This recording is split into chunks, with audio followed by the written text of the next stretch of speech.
अस्सलाम वालेकुम नाजरीन, मैं Asad Abbas Bhat advocate high court programme कानून क्या कहता है के साथ हाजिर खिदमत हूँ।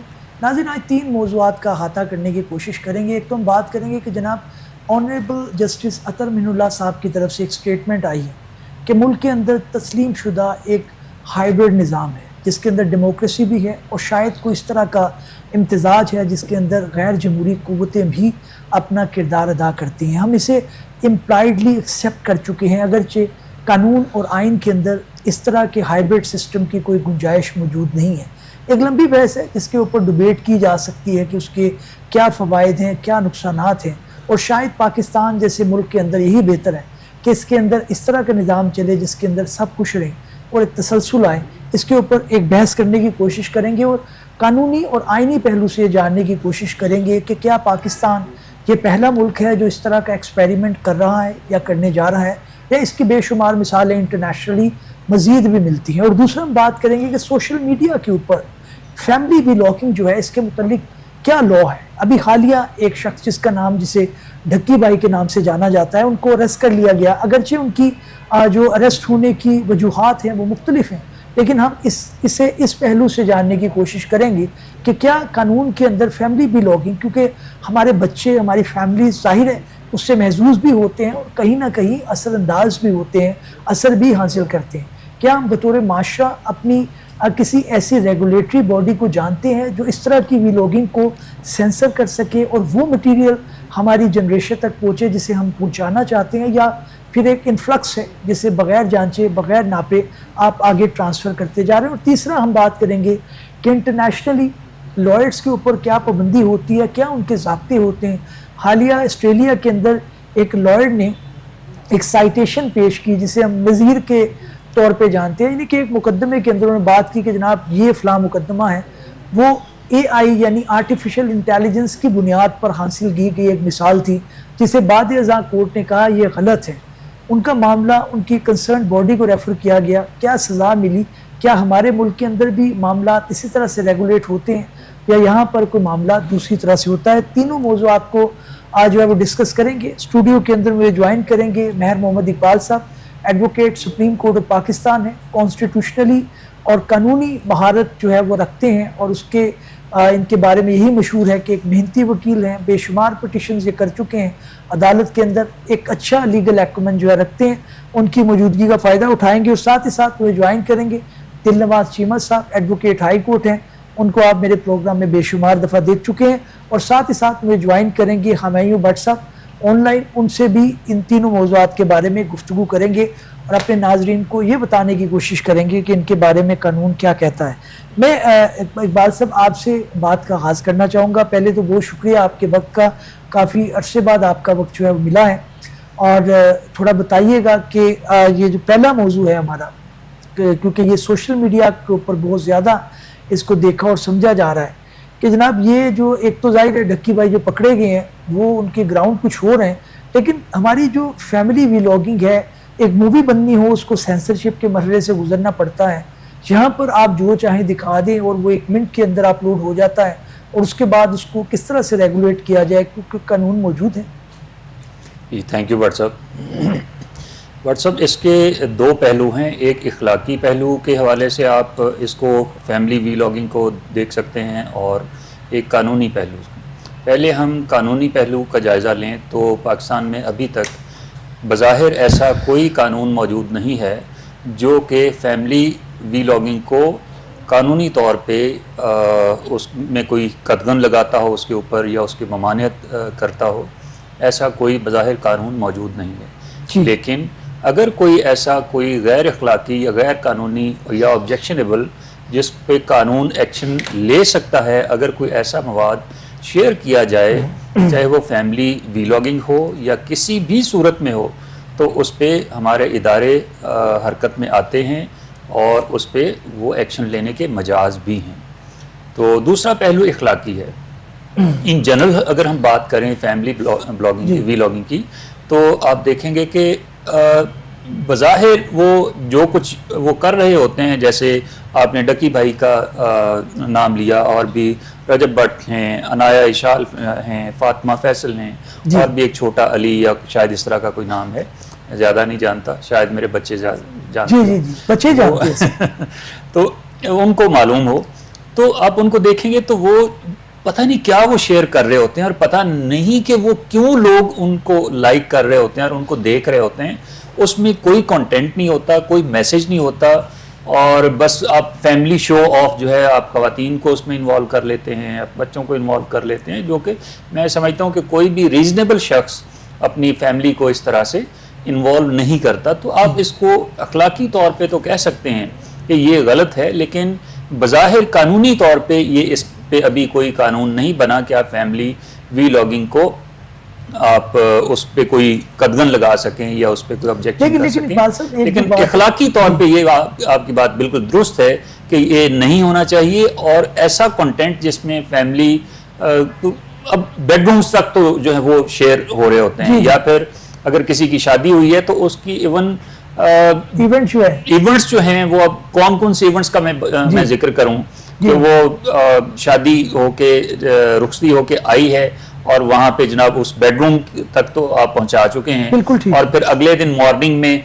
वो उठने के बाद के कुछ मनाजिर जो हैं वो तो दिखा चुके हैं, बाकी दरमियान क्या रह जाता है। बिल्कुल ठीक, बिल्कुल मेरे ख्याल में इस तरह की जो है चीज़ों को इस पे कोई ना कोई कानून साजी होनी चाहिए कि ये आप फैमिली वीलॉगिंग में आप कर सकते हैं, ये नहीं कर सकते। जी जी, एक बार सर मैं आपकी तरफ दोबारा आऊँगा। मुझे नाज़िर हमजा भट्ट साहब ने ज्वाइन किया है, एडवोकेट हाई कोर्ट हैं, बेशुमार दफ़ा मेरे प्रोग्राम में जो है वो आ चुके हैं, पहले भी इनके साथ बेशुमार प्रोग्राम किए हैं। भट्ट साहब बहुत शुक्रिया आपकी आमद का, बहुत शुक्रिया आपके वक्त का। थैंक यू भट्ट साहब, थैंक यू। अच्छा भट्ट साहब, यहाँ पर जाहिर है कानूनी बहस तो है, इकबाल साहब का पॉइंट ऑफ व्यू ये है कि जो अभी ढक्की बाई का मामला है, अगरचे उसकी ग्राउंड ऑफ अरेस्ट उनकी कुछ और है, डिमांड मिल रहा है, वो कानून उनको देखेगा। लेकिन मैं एक इस बात के ऊपर कि जनाब ये जो इखलाकी तौर पर गलत है, क्या कानून साजी भी इसके अंदर होनी चाहिए? क्योंकि कुछ ऐसे कंटेंट हैं जो सोशल मीडिया पर आने से पहले उसको रोकना चाहिए। जाहिर है ये सारे फोरम इंटरनेशनल हैं, हमारी उस तरह से शायद इदारों की दस्तरस नहीं है, लेकिन कोई ना कोई कानून तो होना चाहिए फैमिली वीलॉगिंग के बारे में भी।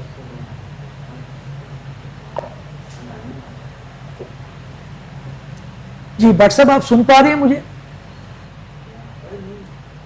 जी नाज़रीन, अभी कॉल ड्रॉप हो गई, मैं इकबाल साहब आपकी तरफ वापस आऊँगा। एक तो ये बात है कि कंटेंट क्योंकि अवेलेबल इतना ज़्यादा है, इतने ज़्यादा लोग, फिर फॉलोइंग इनकी बढ़ती है। जब जाहिर है वो अपना एक काम कर रहे हैं, उनको बताना पड़ेगा कि कानून है या नहीं है। अगर कानून नहीं है, वो कहते हैं जी कानून ही कोई नहीं है, मैं तो काम ठीक कर रहा हूँ, जो चीज़ बिक रही है, जो चीज़ इंटरटेनमेंट है, मैं तो वो बनाऊँगा। जैसे कि कोई भी प्रोड्यूसर अपनी वीडियो बनाता है, मूवी बनाता है। जी नाज़रीन, भट्ट साहब ने हमें दोबारा ज्वाइन किया। भट्ट साहब, आवाज़ आ रही है आपको मेरी? जी जी, आवाज़ आ रही है भट्ट साहब आपको मेरी? आप सुन पा रहे हैं? जी। अच्छा भट्ट साहब, अभी फैमिली व्लॉगिंग के बारे में बात छिड़ पड़ी है। जाहिर है इसके अंदर आपको पता है कि ढक्की बाई नामी एक शख्स हैं जो व्लॉगर भी हैं और मीडिया इन्फ्लुएंसर हैं, वो अरेस्ट हो गए हैं। उनकी ग्राउंड ऑफ अरेस्ट डिफरेंट है, बट जहां पर मैं जो बात करने जा रहा हूं या आपसे पूछना चाहता हूं वो ये है कि फैमिली व्लॉगिंग जो है उसको इतना आसाद हमारे इदारों ने क्यों छोड़ रखा है? क्या इसके बारे में कोई कानून होना नहीं चाहिए? देखिए sir, I think it's a very interesting topic. हमारी सबसे पहले हमें ये देखना चाहिए कि ये जिन हजूर का आपने नाम दिया है, इस तरह के काफी सारे व्लॉगर्स हैं जिन मैं समझता हूँ कि उन्होंने डिजिटल प्लेटफॉर्म के ऊपर एक बड़ी मैसिव अर्निंग की अपॉर्चुनिटी के बारे में आपके मुल्क की आवाम को बताया है। एक ऐसी सिचुएशन जहाँ पे आपके पास मुफ्त पीपल दे आर अनस्किल्ड, उनके पास मुलाजमतें नहीं है, सरकार इज फॉर अपॉर्चुनिटीज जहाँ पे इन लोगों को एडजस्ट किया जाए, और अब ऐसे लोग सामने आते हैं जो इन प्लेटफॉर्म्स के जरिए आपके मुल्क के लोगों को ये अपॉर्चुनिटी सप्लाई करते हैं कि वो इसको यूज करके पैसा जनरेट कर सकते हैं। This is happening all over the world. ठीक। सो ये एक बड़ा इंपॉर्टेंट पहलू है जिसको आपको अंडर कंसिडरेशन रखना है। जी। अब बुनियादी तौर पे एक नैरेटिव के मैट्रिक फेल बट मिलियनेयर का जो कॉन्सेप्ट है, इसको एक पर्सपेक्टिव से देखा जाए तो यकीनन एक सेगमेंट ये कहता है कि भाई ये तो लोगों को डिस्करेज कर रहा है कि वो छोड़ दें, डिग्रीज छोड़ दें और इवेंचुअली की लॉगिंग के पीछे लग जाएं। लेकिन ये भी समझने की बात है कि हर शख्स डिजिटल प्लेटफॉर्म के ऊपर मनी जनरेशन नहीं कर रहा। ठीक, ये एक पर्टिकुलर सेगमेंट ही है जो डिफरेंट अपनी स्किल्स का इस्तेमाल करके कोई ऐसा कंटेंट बिल्ड कर रहे हैं जो लोगों को पसंद आ रहा है जी। वरना तो आपको बहुत सारे ऐसे लोग नजर आ जाएंगे जो अपनी तरह से कंटेंट तो बना रहे हैं लेकिन वो कंटेंट इतना फैसिनेटिंग नहीं है कि लोग उसको यूज करें। लेकिन डॉक्टर साहब बड़ा अच्छा पॉइंट आपने कहा, सवाल ले लीजिएगा जिम्नी, वो यही है कि जब आप कंटेंट के अंदर सेंसरशिप नहीं रखेंगे, फैमिलीज दिखाएंगे, खवातीन हैं उसके अंदर, बच्चे हैं, वो कंटेंट जो शायद एक खास एज के बाद ही बच्चे देख सकते हैं, वो लैंग्वेज एक हो रही है, वो एक सोच जो है वो आपके घरों तक आ रही है, अगरचे वो सोशल मीडिया की तरफ से आ रही है, बट इदारे खामोश क्यों हैं? कानून का कहा जाता है, तो यही पॉइंट है कि जिनका नहीं बिक रहा फिर वो कहते हैं कि ये करें तो बिकेगा। नहीं, देखिए मेरा बुनियादी एज अ लॉ स्टूडेंट हमने ये देखा है कि पाकिस्तान के अंदर कुछ सर्टेन ऑफेंसेस बने हुए हैं, ठीक, और आप उन ऑफेंसेस की डोमेन में आते हैं तो नेचुरली इदारे आपको आपके खिलाफ एक्शन लेते हैं, चाहे वो आप सोशल मीडिया से कोई ऐसा बयानिया पेश कर रहे हैं या तो इसके लिए तो मेरे ख्याल है मैं आपके सामने मुझे मिसाल देने की जरूरत नहीं, आपके सामने ऐसी न्यूमरस एग्जांपल्स मौजूद हैं जिन्होंने सोशल मीडिया के जरिए, डिजिटल प्लेटफॉर्म के जरिए कोई ऐसी बात कर दी जिसके ऊपर उन पे उनके खिलाफ एक्शन इनिशिएट हुए। तो ये तो इदारे अभी भी कर सकते हैं। हाँ, अगर आप इसको कंपेयर करना चाहें, एनालॉजी ड्रॉ करना चाहें कि पूरी दुनिया में अगर सोशल मीडिया या डिजिटल प्लेटफॉर्म के यूज के ऊपर कोई पॉलिसी एम्बार्गोस लगाए गए हैं, कोई रेस्ट्रिक्शंस लगाए गए हैं, तो वो सिर्फ और सिर्फ बच्चों को कंटेंट बनाने से रोकने के लिए एक रीसेंट डेवलपमेंट ऑस्ट्रेलिया ने की है कि उन्होंने कहा है कि 16 साल की उम्र से पहले आप डिजिटल प्लेटफॉर्म का यूज नहीं कर सकते। ठीक ठीक। कुछ मुल्कों ने ये देखते हुए कि यार ये बच्चे मनी जनरेशन कर रहे हैं, फिर वो टैक्स भी पे कर रहे हैं, तो इवेंचुअली उन्होंने बजाय इसके कि उनको रोकें, उन्होंने ये कर दिया कि जो इनकम आप जनरेट करेंगे उसका आप 30% आप चैरिटी में देंगे या 30% आप सरकार को देंगे, 30% किसी अच्छे वेलफेयर पे लग जाएगा। जी जी। सो बेसिकली मेरा नहीं ख्याल, कंसीडरिंग ऑल दीज एस्पेक्ट्स, कि हम इस सिचुएशन में है कि हम इस तरह की रेस्ट्रेंट्स या एम्बार्गोस लगाएं कि जिससे लोग जो है उनके लिए अपॉर्चुनिटीज बजाय बनाने के हम उनकी अपॉर्चुनिटीज को कटेल करें। लेकिन डॉक्टर साहब, मैं जो सवाल है वो मेरा रेगुलेशन के मुतालिक है। मैं पाबंदी कतन ये नहीं चाहता कि आज़ादी राय के ऊपर पाबंदी हो, बट उसको रेगुलेट करना, कुछ मटेरियल जो है वो 18 साल से ऊपर वाले जो अशखास है उन्हीं के लिए होता है, जो अडल्ट के लिए होता है। तो ये फैमिली व्लॉगिंग जो है इसके अंदर इस तरह की कोई पाबंदी नहीं है। सवाल मेरा ये है, मैं ये नहीं कह रहा कि इनको बंद हो जाए, मैं ये कह रहा हूँ कि रेगुलेट तो होना चाहिए, एक सेंसरशिप तो होनी चाहिए। लेकिन देखिए सर, ये भी मेरा थोड़ा सा व्यू इसके ऊपर माजरत के साथ जी जी, फैमिली व्लॉगिंग के ऊपर हम या तो आपकी कोई ऐसा कोई ऐसा कंटेंट बनाया जा रहा है जो आपकी मजहबी वैल्यूज को अफेक्ट कर रहा है, आपकी कानून को किसी तरीके से अफेक्ट कर रहा है। अगर कोई शख्स अपनी फैमिली व्लॉगिंग करके एक ऐसा कंटेंट बना रहा है जिससे लोग हैप्पी हैं, लोग देख ऐसा कुछ, ठीक, तो इसका मतलब है तो ये हम इखलाकियात वाली बात तो नहीं कर रहे, हम तो एक क्रिएशन की बात कर रहे हैं। यानी आप कह रहे हैं कि फॉलोइंग और लाइकिंग डिसाइड करेगी कि कौन सा कंटेंट आना चाहिए और कौन सा नहीं आना चाहिए। Absolutely correct. ठीक ठीक ठीक, बिल्कुल सही। बहुत शुक्रिया भट्ट साहब आपके इनपुट का। इंशाल्लाह आपसे जो है वो मजीद आपकी राय का जो है वो फ़ायदा उठाएंगे। इकबाल साहब, भट्ट साहब का पॉइंट वो बिल्कुल इंटायरली डिफरेंट है। वो कहते हैं जी कि लोग खुद ही रिजेक्ट कर देंगे अगर वो इस तरह का कोई कंटेंट होगा, या आप समझते हैं कि इसके अंदर ऐसी बात नहीं है, कानून और आइन का आना ज़रूरी है। फैमिली व्लॉगिंग, वो कोई भी ओवर एज बट हो, वो कोई डक्की बाइक हो, जो आप मजीद नाम है, कोई भी लोग हों, लेकिन जाहिर है उनको रेगुलेट करने का लॉ तो आना चाहिए।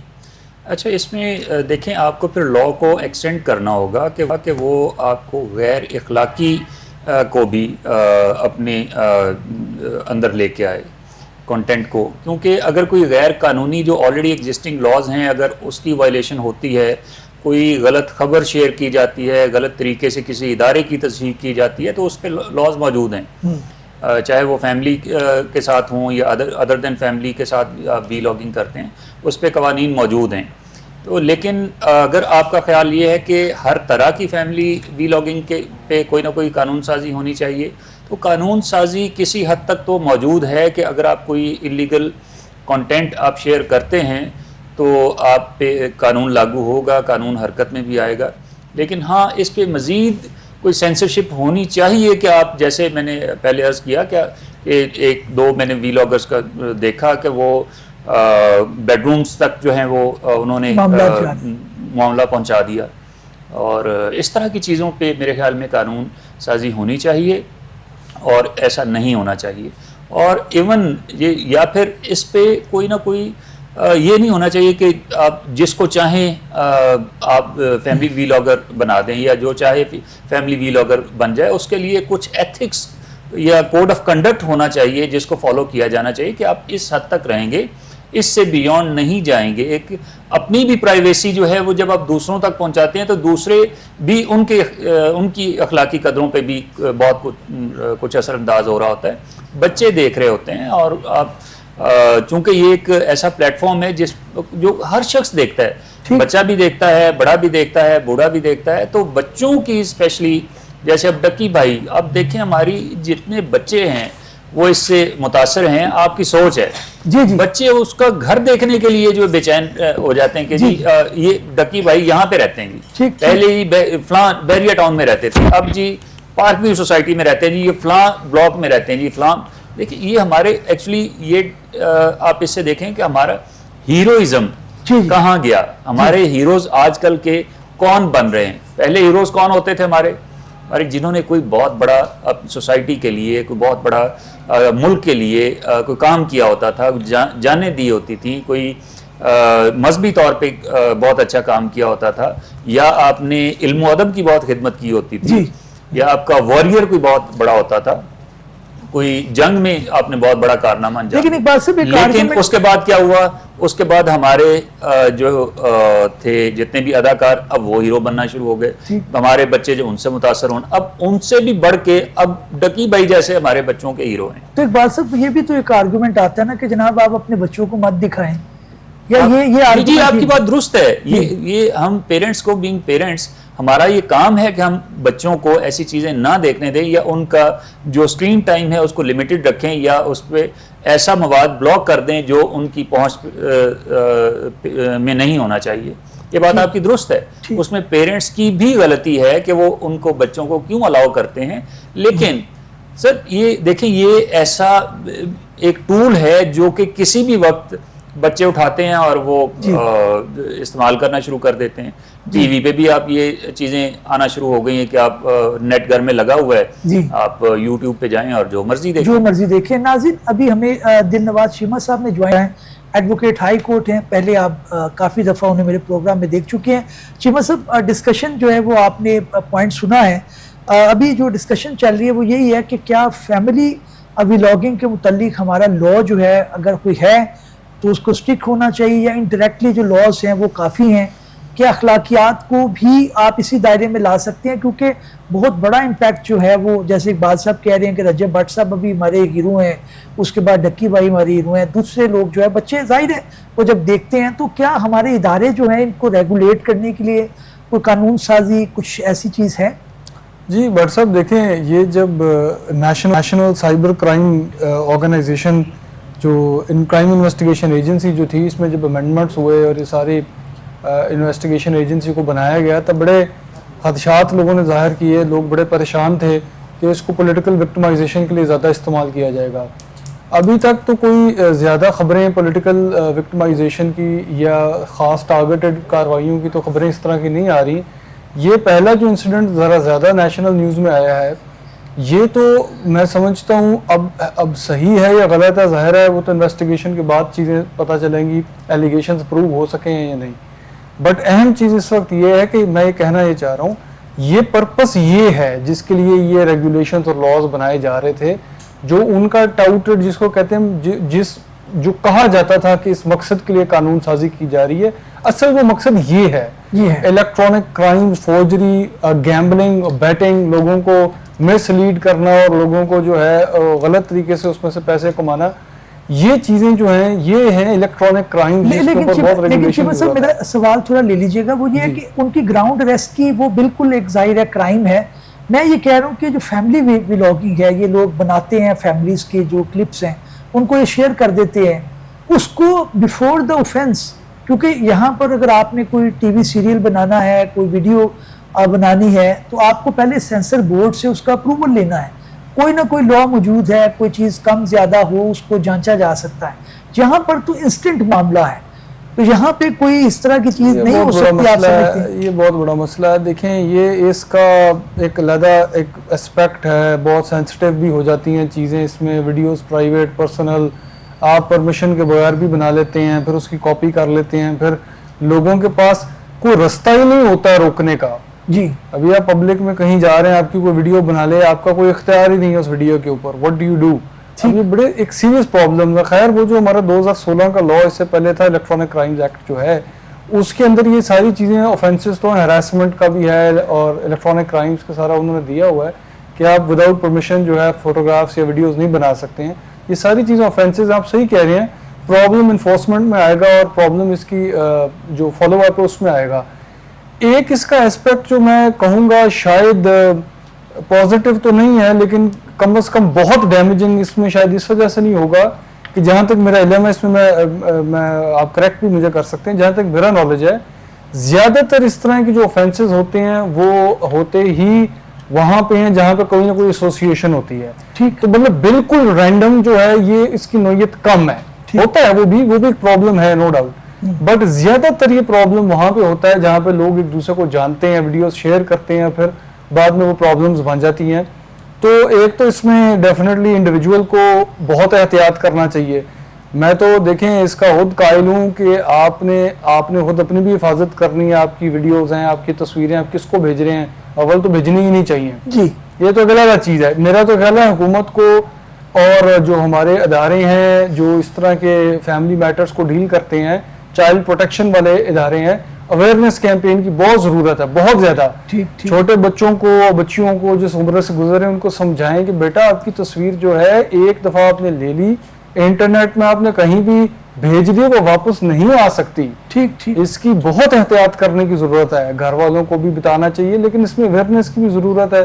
ठीक, बट अदर देन दैट आप बात ठीक कर रहे हैं। एंड ऑफ द पॉइंट ये है कि इसकी इन्फोर्समेंट बहुत डिफिकल्ट डेलिकेट मैटर है, इट्स डिफिकल्ट टू इन्फोर्स। बिल्कुल, बट एटलीस्ट देखिए ना, मिसालें बनती हैं तो लोग परेशान होते हैं, तो ये चिलिंग इफेक्ट भी इन चीज़ों से आता है। बिल्कुल ठीक है नाज़रीन, कानून साजी बड़ी इंपॉर्टेंट है। फैमिली व्लॉगिंग जहाँ पे इंटरटेनमेंट प्रोवाइड करती है, वहीं कहीं ना कहीं हमें ये भी बताती है कि इसके अंदर इख्तियार ज़रूरी है, क्योंकि बच्चे और फैमिलीज इससे जो है वो इन्फ्लुएंस हो रहे होते हैं, उनकी शख्सियात के ऊपर असर पड़ रहा होता है। हुकूमत वक्त को चाहिए कि इसके बारे में भी एक मुकम्मल कानून साजी हो जिसके अंदर इसको रेगुलेट किया जा सके।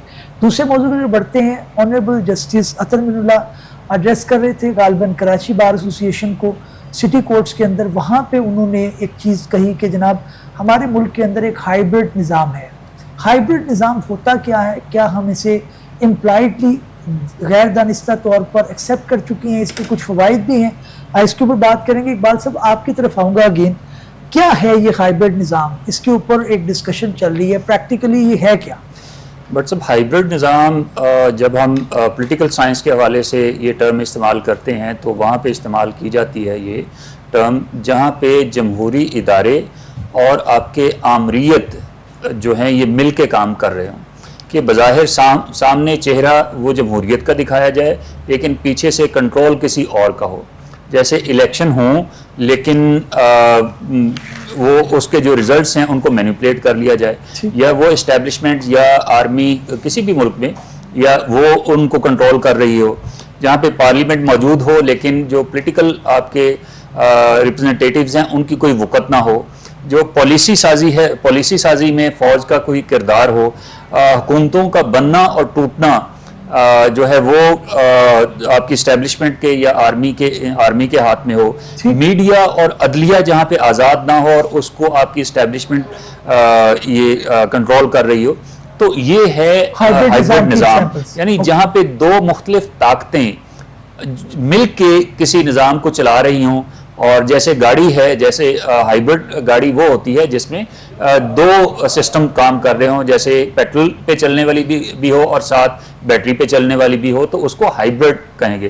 तो इसी तरह ये पॉलिटिकल साइंस में भी ये इस्तिलाह वहाँ इस्तेमाल की जाती है जहाँ पे जमहूरियत और आमरीत मिल के सिस्टम को, किसी हुकूमत को चला रहे हैं। जी जी। तो इस हवाले से अतर मिनल्ला साहब बात कर रहे थे और उन्होंने बहुत अच्छी अच्छी बातें की, जिसमें उन्होंने डे 1 से जिस तरह से पाकिस्तान में जमहूरी इदारों को यरगमाल बनाया गया उनकी बात की।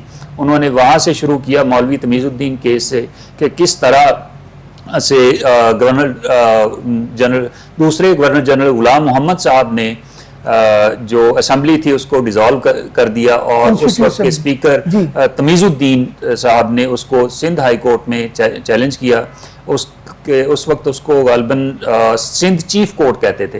हाँ जी, उसमें चैलेंज किया। उसके 5 मेंबर बेंच ने गालिबन उसको उनके जो एक्ट था गुलाम मोहम्मद साहब का उसको सेटिसाइड कर दिया, लेकिन उसको फेडरल कोर्ट्स में चैलेंज किया गया, जो कि अब सुप्रीम कोर्ट है, चैलेंज किया गया। तो वहाँ पे जस्टिस मुनीर साहब की सरबराही में बेंच ने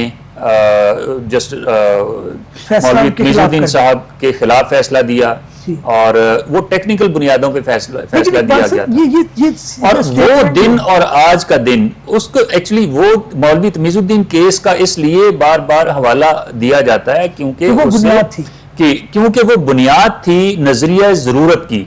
हमारी जुडिशरी ने, हमारे जुडिशल सिस्टम ने नजरिया ज़रूरत को वहाँ पे एक्सेप्ट करके या उसके मुताबिक फैसला करके एक नज़ीर प्रोवाइड कर दी इस्टेब्लिशमेंट को कि इस बुनियाद पे आप जब चाहें आके हुकूमत पे कब्जा कर लें, सिस्टम पे कब्जा कर लें, मार्शल लॉ लगा दें या हाइब्रिड निज़ाम को आप सामने ले आएं। लेकिन इकबाल साहब एक सवाल ज़िम्मी ये ले लें कि ये जो आप बात कह रहे हैं ये तो वकला तहरीक के बाद मामला ख़त्म हो गया। अब तो एक जो वो बात कर रहे हैं अतर मिनल्ला साहब, वो एक ये भी ऑब्जेक्शन आ रही है कि वो एज ए जस्टिस ये सियासतदान की बात थी और एक जस्टिस साहब के जो है वो जुबानी आ रही है, ये भी एक ऑब्जेक्शन आ रहा है। देखें, ये कहीं ना कहीं इस्टेब्लिशमेंट के हाथों को मजबूत करने में हमारी अदलिया का हाथ रहा है। अदलिया के कंधों पे बैठ के हमेशा हमारी इस्टेब्लिशमेंट ने इस मुल्क पे रूल किया है। यहाँ पे जितने भी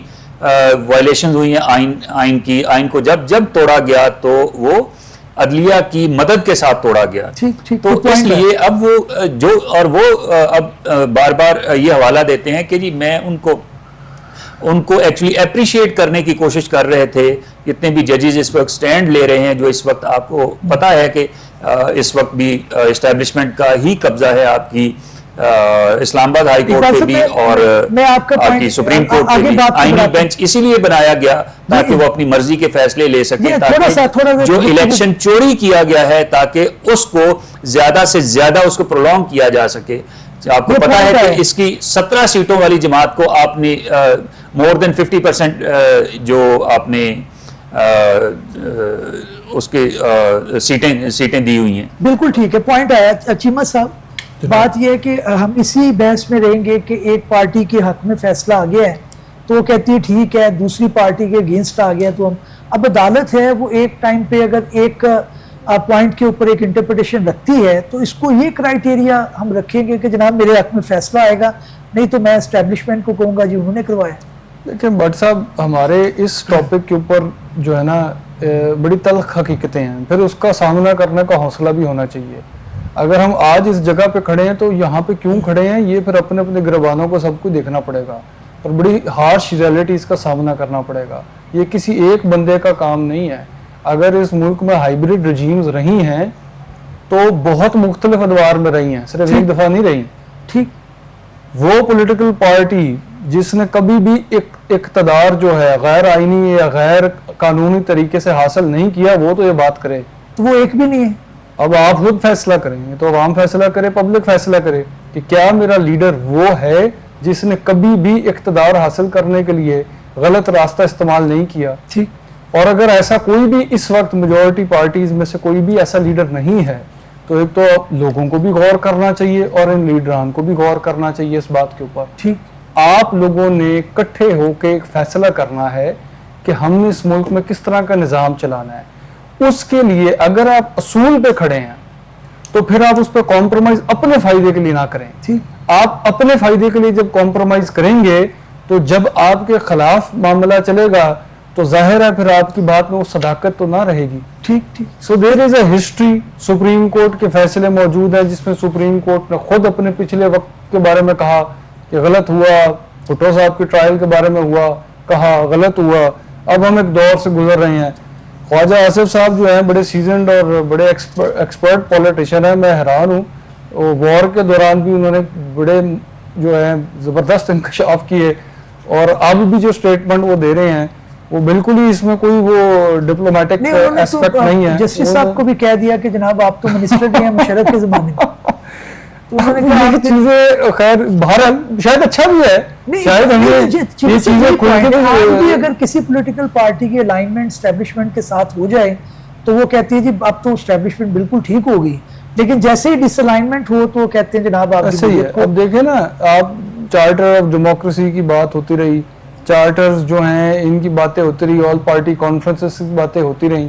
ये देखें जहां तक और पब्लिक को भी ये मेचोरिटी हासिल करनी पड़ेगी, बहुत मुश्किल चीज़ है खैर, और बहुत बड़ी बात है कि पब्लिक जो है लीडर से पीछे हट जाए कि हम आपके साथ चलने के लिए तैयार हैं, लेकिन इस शर्त पे नहीं, ठीक, कि आप गैर कानूनी या गैर आईनी तरीके से इख्तिदार में आएंगे। This is very difficult. ऐसा होता नहीं है। कल्ट पर्सनैलिटीज हमारे मुल्क में होती हैं, लोग अंधाधुंध फिर जो गलत सही है वो नहीं देखते। डिफिकल्ट चीज़ है, डिफिकल्ट। लेकिन ये मेचोरिटी, मैं वैसे इसको अगर आप दूसरी तरफ लेके चलना चाहते हैं, पॉजिटिव इसकी साइड देखना चाहते हैं, मैं ये कहूँगा इस वक्त इस मुल्क में पब्लिक में कम से कम ये राय अब कायम होनी शुरू काफ़ी हद तक हो गई है जी कि डेमोक्रेटिक ट्रेडिशंस फॉलो होने चाहिए और जो है पावर जो है सिविलियन लीडरशिप के पास होनी चाहिए।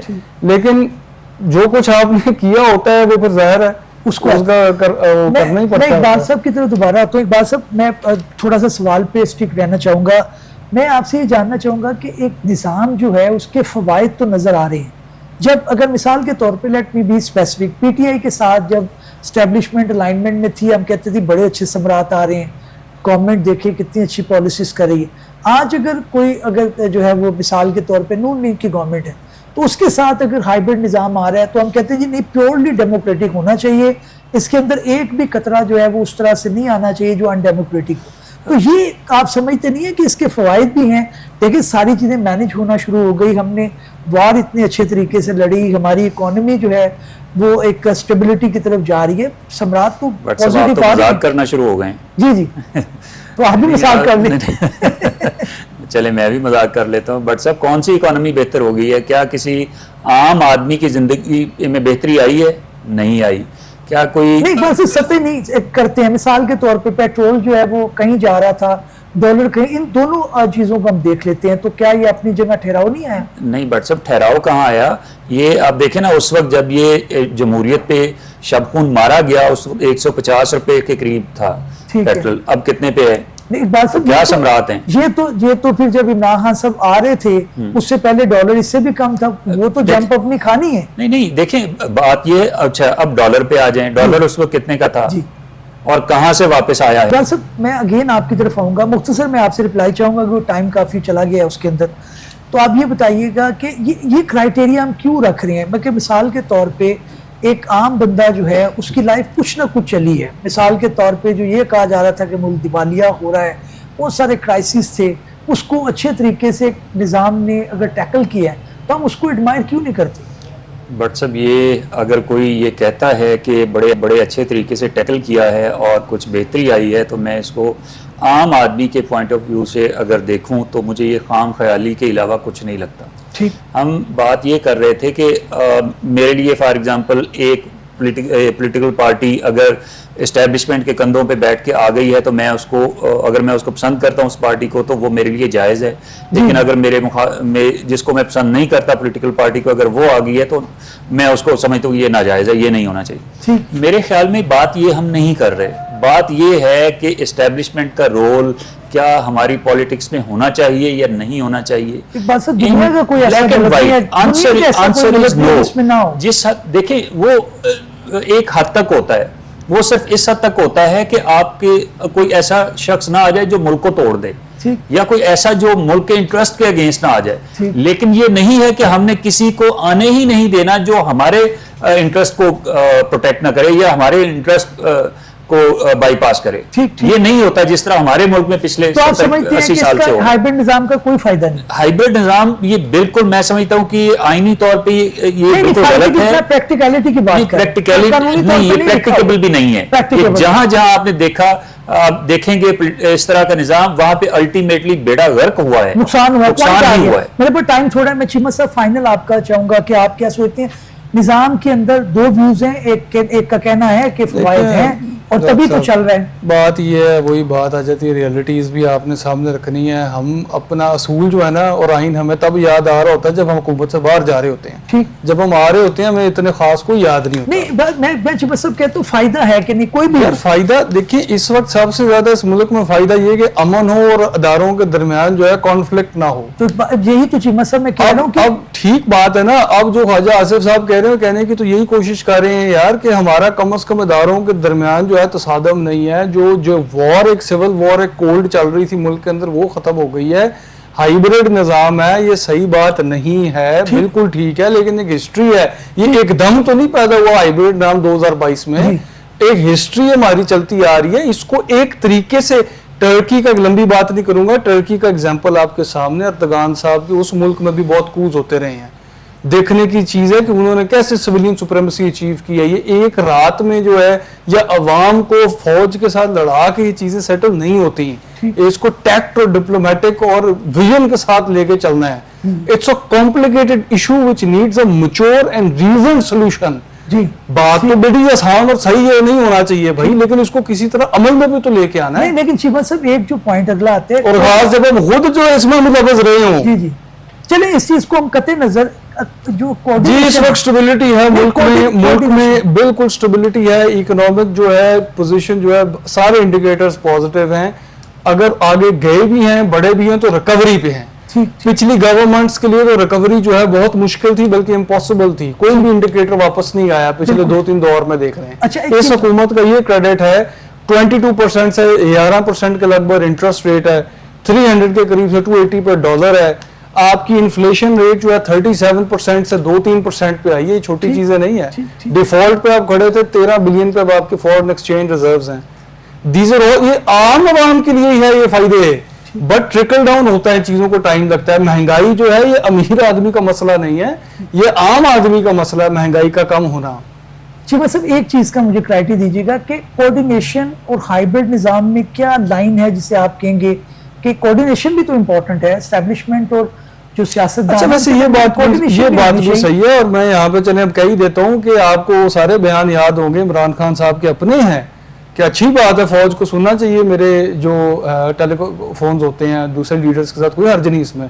फौज के पास डेटा होता है, इंफॉर्मेशन होती है, फौज एक बहुत बड़ा अदारा है, फौज के पास इंस्टीट्यूशनल हिस्ट्री होती है, फौज को देखना चाहिए प्राइम मिनिस्टर क्या कर रहे हैं, अपना बयान है उनका। ठीक ठीक। अब इसमें कुछ हद तक हिस्ट्री, रियलिटी, हम एक इंपॉर्टेंट आर्मी है हमारी जो रीजनल लेवल पे ऑपरेट करती है, उसके फंक्शंस हैं। फॉरेन पावर्स के साथ और सुपर पावर्स के साथ इसका अलाइनमेंट रहा है हिस्टोरिकली। अफगान वॉर देख लें, दूसरे जो हैं एपिसोड्स देख लें, ऑब्वियसली चाइना के साथ हमारे रिलेशंस हैं।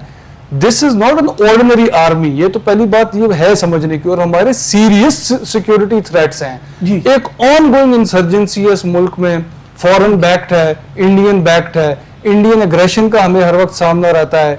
इंटरनल जो है वो इंसर्जेंसीज चल रही हैं। मैं कहना ये सारा ये चाह रहा हूँ, अगर आप बिल्कुल 100% भी डेमोक्रेटिक यहाँ पे नॉर्म्स ले आएंगे ना, तो आम मुल्क से ज्यादा ही इन्वॉल्वमेंट रहेगी सिक्योरिटी एजेंसीज की, क्योंकि हमारी नेचर इस तरह की रियलिटी है। पॉइंट आ गया नाज़िर, कुछ भी हो हमें कानूनी पैराए के अंदर चीजों को रखना चाहिए ताकि जो कानूनी ऑब्जेक्शन है वो भी रिमूव हो जाए।